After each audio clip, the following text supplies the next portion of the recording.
ते घरी जर आमचे नेते बसलेले असतील तरी सुद्धा आम्हाला जर एवढं यश मिळतं तर ते बाहेर पडले तर किती यश मिळेल आणि मग यांची अवस्था काय होईल हा उभा महाराष्ट्र बघेल।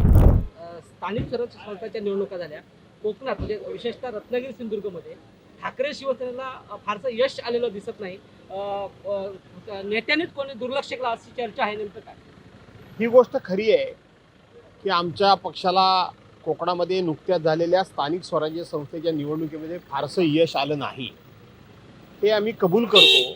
पण त्याचबरोबर महाराष्ट्र उद्या किंवा महाराष्ट्र उभा कबूल करेल की नाना तऱ्हेनं हा उद्धव बाळासाहेब ठाकरे यांचा पक्ष तोडण्याचा, फोडण्याचा, त्यांची माणसं विकत घेण्याचा, धाक दपटशाही दाखवून त्यांना त्या ठिकाणी नामोहरम करण्याचा प्रयत्न केल्यानंतर सुद्धा यश कमी मिळू दे परंतु यश मिळालं।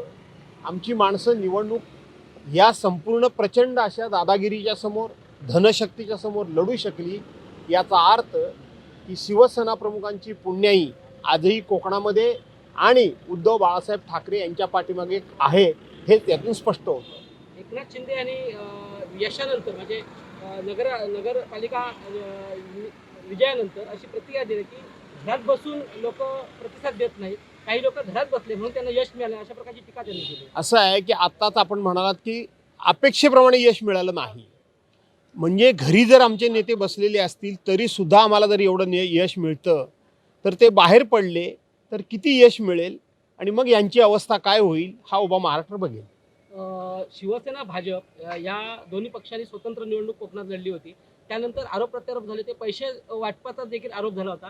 आता जर बघितलं तर नितेश राणे असं म्हणाले की जे काही घडलं त्याचे बोलवते धनी वेगळे आहेत, आपण 16 तारीख नंतर हे सगळं जाहीर करू असं त्यांनी म्हटलंय। कसं बघते सगळ्या घटनाक्रमाकडे? मी एवढंच फक्त म्हणेन, त्यांचं 16 तारखेला त्यांनी काय सांगायचं ते सांगावं, कुणी 15 तारखेला काय सांगावं, याचं आम्हाला सुख ना दुःख, अजिबात त्याचं सुखही नाही आणि दुःखही नाही।